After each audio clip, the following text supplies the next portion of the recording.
আসসালামু আলাইকুম বন্ধুরা, কেমন আছো? ভিডিও তো চালু করে দিলাম।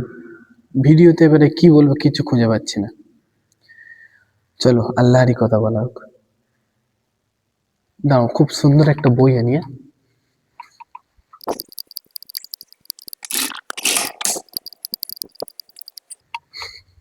কুরআনুল কারীম,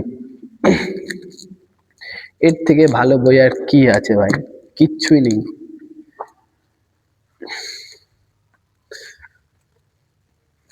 কোরআনে আল্লাহ বলছে যে তার থেকে কার কথা উত্তম হতে পারে, যে আল্লাহর দিকে ডাকে।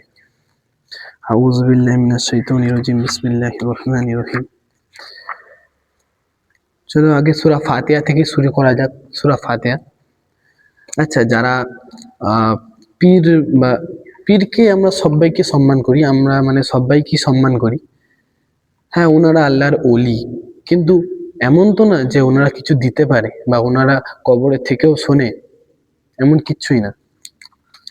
সূরা ফাতিহা ফাতিহা ইয়াকা না'বুদু ওয়া ইয়াকা নাস্তাঈন। আমরা আল্লাহরই ইবাদত করি এবং আল্লাহর কাছেই সাহায্য চাই। তাহলে এখানে পুরো খোলাসা হয়ে গেল যে কোনো পীর কিংবা কোনো যে ইন্তেকাল করে গেছে তার থেকে কিচ্ছু চাওয়া যাবে না, কিংবা যার কাছে সে ক্ষমতাটা নেই, সে বেঁচে আছে কিন্তু তার কাছে সেই ক্ষমতাটা নেই, তার দিয়েও চাওয়া যাবে না।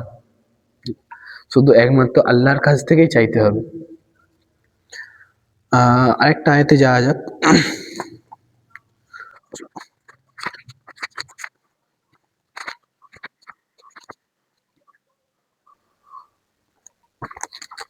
আল্লাহ আমাদের কিসের জন্য সৃষ্টি করেছে? আল্লাহ কুরআনে বলছে, ওয়ামা খলাকতুল জিন্না ওয়াল ইনসা ইল্লা লিয়াবুদুন। তোমরা দেখলেই তো বুঝতে পারবে না, তাই আমি দেখাচ্ছি না। এখানে আল্লাহ বলেছে যে আমি জিন আর ইনসানকে সৃষ্টি করেছি কেবলমাত্র আমার ইবাদতের জন্য। এবার এবারে এর মানে তো এটা না যে সবসময় নামাজ পড়তে হবে, ইবাদত করতে হবে। এর মানে হলো কেউ যদি আল্লাহর ফরমানে চলে, আল্লাহর সব কিছু কথাই চলে, আল্লাহর সীমা লঙ্ঘন করবে না, সে যদি ওরম ভাবে চলে, তাহলে তার নিঃশ্বাসও ইবাদত, তার ঘুমানো ইবাদত, তার সবকিছু করা ইবাদত, তার কাজ করাও ইবাদত। বুঝলে? তাই নামাজ ছেড়ো না আর আল্লাহর থেকে দূরে যেও না। একটা আয়াতে যাওয়া যাক, সূরা মুলক। খুব সুন্দর একটা আয়াত, সূরা মুলক আয়াত নাম্বার 2 হয়তো। সূরা মুলকের ফজিলত তো অনেকজনই জানে, যে কিয়ামতের দিন আল্লাহর সাথে ঝগড়া করবে সূরা মুলক, যে নিয়মিত রাতের বেলা পাঠ করে ঘুমাবে। এখানে আল্লাহ বলেছে, আল্লাযী খালাকাল মাউতা ওয়াল হায়াতা লিয়াবলুয়াকুম আইয়ুকুম আহসানু আমালা।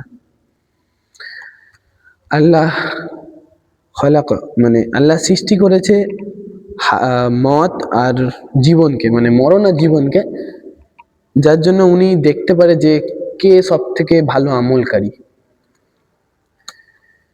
তাই বন্ধুরা, শুধু আল্লাহ আমাদের সৃষ্টি করেছে ইবাদতের জন্য। আল্লাহর হয়ে যাও, আল্লাহ কারোর মহতাজ করবে না।